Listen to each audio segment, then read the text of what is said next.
สบายดีพี่น้องสบายดีตอนสวยๆพี่น้องเมื่อนี้สิมาเฮ็ดเมนูแกงหน่อไม้เด้อทุกคนซับหน่อไม้ตอนซับนำบริทายให้พี่น้องเบิ่งเพราะว่ามันหกพี่น้องนี่ทุกคนสองหน่อเมื่อนี้สิมาเฮ็ดแกงหน่อไม้เด้อทุกคนพร้อมกับหนูจอยหน่อไม้ก็เขาเอิ้นว่าหน่อไม้ไผบ้านบ้านเฮาเอิ้นว่าหน่อไม้ไผบ้านเด้อพี่น้องแต่บ้านPPFCบ่ฮู้ว่าเอิ้นหน่อไม้หยังเนาะ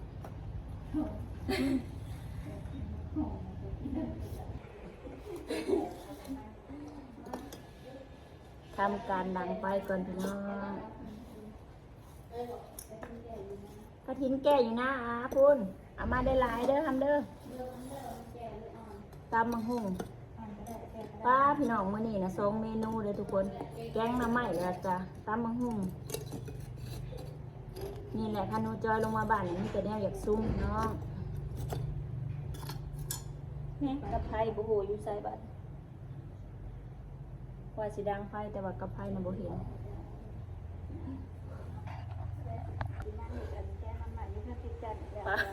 เราจะบ้านเพิ่นบ่อยู่นะมาเฮ็ดกับซาดิเพิ่นน่ะก็ได้เนาะ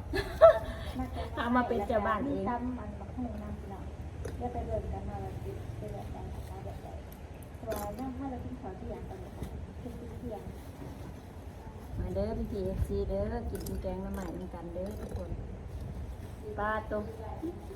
เห็นแนวดังที่จัดลายหลักเลยใส่2แผ่นบลุกบึนๆควันกุ้มป้าพี่น้องเมื่อเช้านี้บรรยากาศหนาวแต่ว่าตอนนี้นะร้อนแล้วตอนนี้ร้อนแล้วหรือว่าเป็นน้ำชาลินใส่เสื้อหนาปวดบ่เนาะ ตอนนี้ชลินเพิ่นก็กำลังด่า เป็นคนดังเปลี่ยนกันเป็นคนดังเมื่อวานในโซยินเป็นคนดังแต่ว่าวันนี้โซลินเป็นคนดังเด้อพี่น้อง ซาดินแล้วก็พี่แจ้นเพิ่นพากันไปบ้านน้องสาวเนาะพี่น้อง ไปหากลแมงจี้รอ มาบุกเฮือนเขาเจ้า เจ้าของบ้านบ่อยู่พี่น้องมื้อนี้ขอเป็นเจ้าของบ้านมื้อหนึงเด้อทุกคน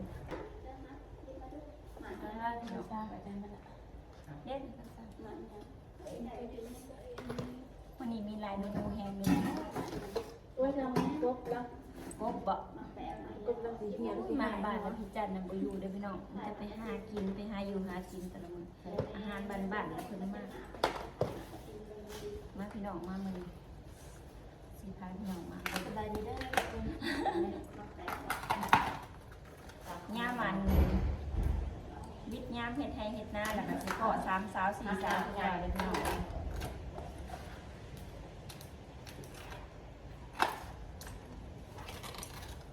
มากระจิน มื้อนี้สิมีทั้งแกงหน่อไม้แล้วก็มีทั้งตำกิน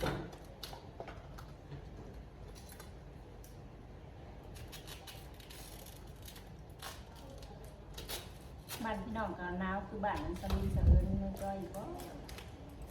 ทางพี่น่ะหนาวประมาณ3 มื้อ4 มื้อแล้ว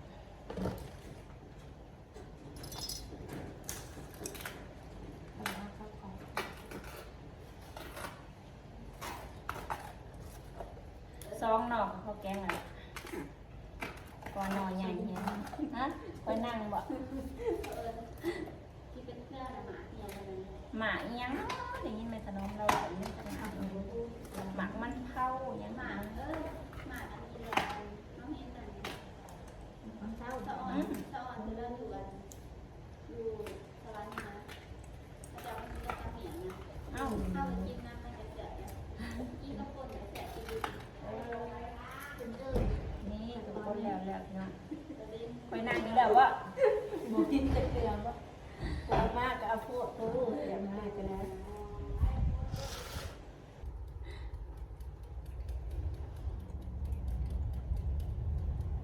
ตอนนี้สลิงเห็นกากำลังจับน้ำใหม่เนาะ จักเนี่ยแล้วแต่ผู้มักเลยพี่น้องผู้มักยำเอากับยำเอาตอนน้อยแต่ว่าผู้มักตอนใหญ่ซอยเอา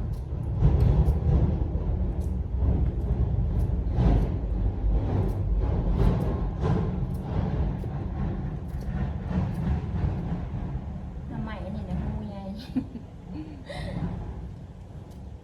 โมเมนต์น้ำใหม่ตามน้ำใหม่ปองใหญ่ที่เซเว่นของก่อน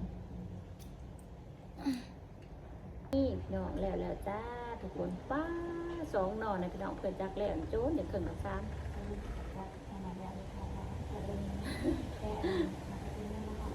ป้าพี่น้องเดี๋ยวเขาจะไปต้มบัดนี้ตอนนี้ก็เป็นเวลา12 โมงแล้วพี่น้องยังไม่ทันได้กินข้าวเที่ยงไปหาหอยเรือเลยพี่น้องแง่เลยนะเลยกินข้าวกล้องนี่เลยมาพี่น้องมาแกมากระทิทุกคนมัน เอาคือเอากล่องอะ โมเห็นตัวเองเจอนะโมเห็นตัวเองแล้วโมขาดนะ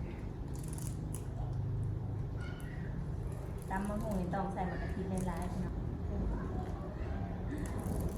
เป็นกระซ้ำกับเลือดปวดโพได้ช่วงหาทำมาพอกันเป็นกระซ้ำกับเลือดมันนี่คือหลายเมนูแท้ไปเลยไปใส่กระยางแดงเดียวเด้อเจ้าสิไปใส่กระยางเจ้าต้องมาแกงมาใหม่ให้ได้กินพี่น้องมาหุงกับมาหุงเพิ่ม นี่แหละเพราะว่าพี่หนาสองคนนี้ไม่ได้เนาะเป็นตัวเบื่อจบกันแล้วว่าอาบน้ำได้อาบส่วนเที่ยงของหนาว น้ำแห้งทุกคน อาบตั้งแต่เมื่อไหร่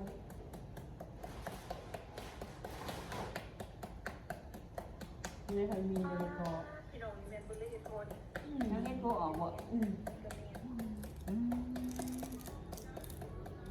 เขาเวียนลงยังจ้ะว่าลงที่ยังนี่เดียวนี่โอ้ ถ้าทำแบบนั้น เดี๋ยวมีใครพบเห็นแบบนี้บอกแม่เด้อเสียเวลา10 โมง 10 โมงก็ขึ้นบ่ จะเวียนเด็กจะ อ๋อ 40 นาทีไปนาทีสังเกตเลย เริ่มสีบอลเปิดกระเทียมรถแย่ขับขึ้นไป นี่ทุกคนยำแล้วเนาะโรยในกระถินใส่พอ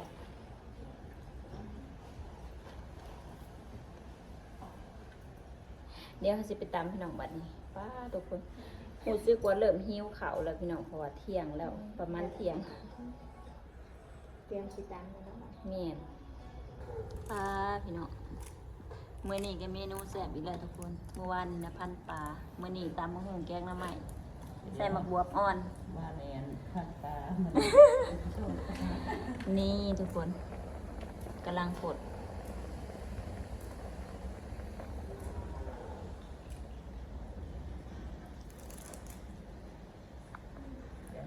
เน่าๆแนวๆพัด ตอนนี้ชลินเป็นตั้มครับเวลาทุกคนไม่นั่งเคี้ยวได้พี่น้อง โอ้ย แกงน้ำใหม่ในเสิร์ฟว่ายำน้ำใหม่ยำแรงน้ำใหม่ยำแรงพี่น้องเพราะว่าเบิดพ้นแล้วแกงน้ำใหม่ยำแรง เก็บไว้ได้เลยทุกคน แซ่บใส่ผู้ชายก็ได้ตาแดดเลย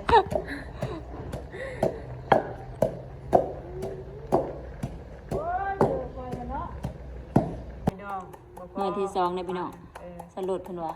บ่พอเพิ่นว่าหน่วยเดียวนะต้องเพิ่มอีก 2 โพดโพกินหลายช่วยเอาก็ได้ มันสิตุ้ยคือเจ้าเนาะ มักหุงเพิ่มกับมักหุงดีปนกัน ใหญ่จำยักคือเก่าหนึ่งว่า เนี่ยพี่น้องตัวน้อยๆนี่ก็กินเก่งๆยันบ่อิ่มหน่วยเดียวนะฟ้าพี่น้องตอนมักหุงสรุปนะ ใหญ่ขนาด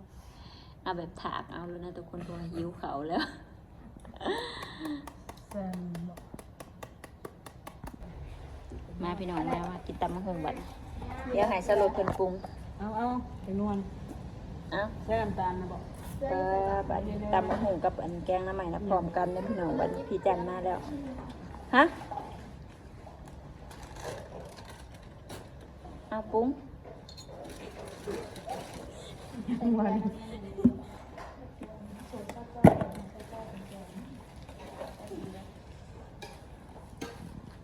อันนี้เนี่ยน้ำตาลเด้อพี่น้องโบแมนปรุงนัว เนาะเพิ่มเนาะ เออแกงน้ำใหม่กับตำมะฮุงนะพร้อมกันเด้อพี่น้องเมื่อจอยเนี่ยเป็นสร้างอันแกงน้ำใหม่ เซฟ เซฟแกงน้ำใหม่ เป็นสร้าง แกงน้ำใหม่ก็เป็นสร้าง ข้าวคือมันจะได้แล้วเป็นกันฮะมา เติม ได้ น้ำกันทุกคนสลัดคนตำหมกหุ่นแบบ ไปสิได้เนาะ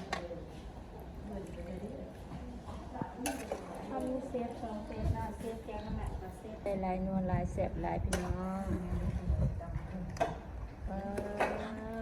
มื้อนี้นี่มีแต่เมนูอันแบบบ้านๆแบบอัน